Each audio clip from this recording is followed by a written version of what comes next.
राधे राधे, जय श्री कृष्णा, राम राम सीताराम। भाइयों, एक बात जरूर ध्यान में रखना। मैं आपको एक बात बता रहा हूं, भगवान का नाम लेने से आदमी कहां से कहां पहुंच जाता है और भगवान का नाम छोड़ देता है तो कहां से कहां पहुंच जाता है। आदमी के जीवन में कितनी मुसीबत आती हैं और कितनी खुशियां आती हैं। मैं आप सबसे एक बात कहूंगा, भाई भगवान का नाम में कितनी ताकत होती है, श्री ठाकुर जी के नाम में कितनी ताकत है, आपको हम ये बताएंगे इस कहानी के माध्यम से। हमारे चैनल देहाती अनमोल कहानी पर आप देखेंगे। इस कहानी में हम आपको ये दर्शाएंगे कि भगवान के नाम में कितनी बड़ी ताकत है। आदमी कहीं भी फंस रहा हो, जब भगवान का नाम श्रद्धा भाव से लेता है तो आदमी पार हो जाता है, उसे कष्ट सताता नहीं है। तो इस कहानी में हम आपको बताएंगे। अगर हमारे चैनल पे आप नए हैं तो हम आपसे एक बात कहेंगे, कृपया हमारे चैनल को सब्सक्राइब, लाइक, शेयर अवश्य करें, क्योंकि जी आपका दास आपके लिए रोज नई वीडियो बना के लेके आता है। तो आप लोग इस दास को थोड़ा सपोर्ट कर लीजिए। जी आप सबका दास है और आप सबका भाई है। तो आइए चलते हैं आगे। एक बियाबान जंगल में एक मादा हिरनी रहती थी। वो हिरनी बहुत समझदार और शिक्षित थी। वो हिरनी गर्भवती थी। तो वो हिरनी अपने जंगल में समय काटती थी और अपना भगवान से ध्यान रखती थी। वो गर्भवती हिरनी थी। तो धीरे धीरे समय बीता तो उसी हिरनी का वो टाइम आया बच्चे को जन्म देने वाला।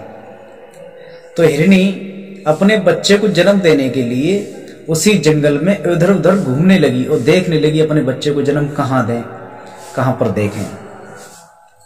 तो भक्तों, वो हिरनी तो इधर उधर जंगल में घूमती रही। तो वह उसी जंगल में उसी हिरनी को एक नदी का किनारा नजर में आया। तो उसी हिरनी ने उसी नदी के पास के लिए सीध लगा ली। तो हिरनी उसी नदी के पास पहुंची तो वहां पर के जाके देखा तो बड़ी रमणी, बड़ी अच्छी जगह है। बहुत अच्छी जगह देखी तो हिरनी तो उसी जगह पर जाकर के बैठ गई। तो देखा कि अपने बच्चे को यहीं पर जन्म दे दी। तो भक्तों, समय समय की बात होती है। समय बदलने में देर नहीं लगती और समय खराब आने में देर नहीं लगती और समय आने में, अच्छा आने में भी देर नहीं लगती है। तो दोस्तों, उसी समय हिरनी के ऊपर मुसीबत आ गई। कैसे? तो उसी नदी के किनारे पे शिकारी घूम रहा था। तो उस शिकारी को वो हिरनी नजर में आई। तो शिकारी ने उसी हिरनी की तरफ अपने तीर का निशाना बना लिया। तो हिरनी आगे को देखा तो एक शेर आगे बैठा है नदी के किनारे पर। पीछे देखा तो शिकारी निशाना लगा रहा है। दोस्तों, उसी वक्त आगे जंगल में आग लग गई। हिरनी घबराने लगी और सोचने लगी क्या करे, अपने बच्चे को जन्म कैसे दे पाए। अगर मैं आगे को जाती हूँ तो अग्नि मुझे जला देगी, इधर को जाती हूँ तो मुझे ये शेर खा लेगा, और पीछे वापसी जाती हूँ तो ये शिकारी मुझे मार देगा। और पीछे को जब देखा, एक साइड थी नदी की साइड में, जब देखा तो नदी तेजी से उफान बढ़ रही है, नदी तेजी से चल रही है, पानी स्पीड से चल रहा है। तो हिरनी बहुत तेजी से घबराने लगी। तो हिरनी ने अपने बच्चे को जन्म दिया और आंखें बंद करके भगवान से, श्री ठाकुर जी से उसने अपनी अरदास लगाना स्टार्ट कर दी, भगवान का नाम लेना स्टार्ट कर दिया। तो उसी समय आकाश में एक घनघोर घटा उठी। तो उस शिकारी जो निशाना लगा रहा था, तो आकाश में जो घनघोर घटा उठी, उसी में एक बिजली चमकी, बादल तड़पा, बिजली चमकी।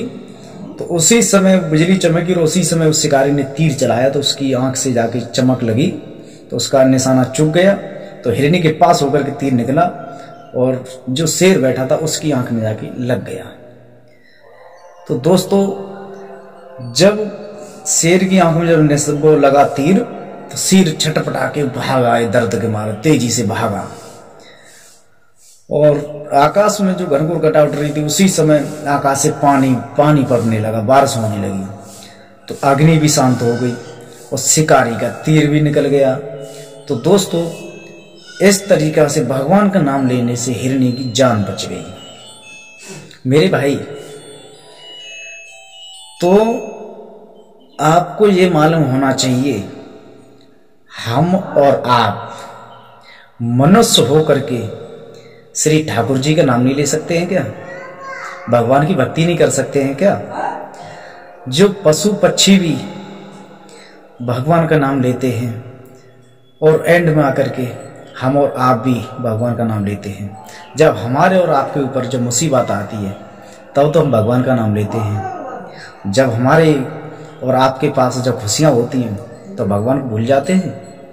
हम आपसे एक बात कहेंगे, सब लोग श्री ठाकुर जी का, श्री शंकर जी का नाम हमेशा लेती रहिए, तो आपके जीवन में दुख नहीं आएंगे, हमेशा खुशियां आती रहेंगी। भगवान का नाम लेने में बहुत बड़ी ताकत है। हम आपको ये कहानी से माध्यम से ये बता रहे थे, ये एक हम उदाहरण दे रहे थे हिरनी और भगवान का। भगवान का नाम लेने में कितनी बड़ी ताकत होती है। तभी तो कहते ही कोई कवि कहते हैं, जाकू राखे साइया मार सके ना कोई, बाल नवा को है सके चाहे जगवेरी हो। इसलिए श्री ठाकुर जी का और श्री शंकर जी का हमेशा भजन करते रहिए और भक्ति करते रहिए, अच्छे अच्छे काम करते रहिए और ऐसे ही आगे बढ़ते रहिए। इस कहानी में अगर कोई गलती हो तो माफ़ करना। फिर अगली कहानी मिलेंगे। ये आपका दास आपके लिए कहानी लाता रहता है, धार्मिक कहानी व लीला। दोस्तों, अगर कोई गलती हो तो माफ़ कर देना, ठीक?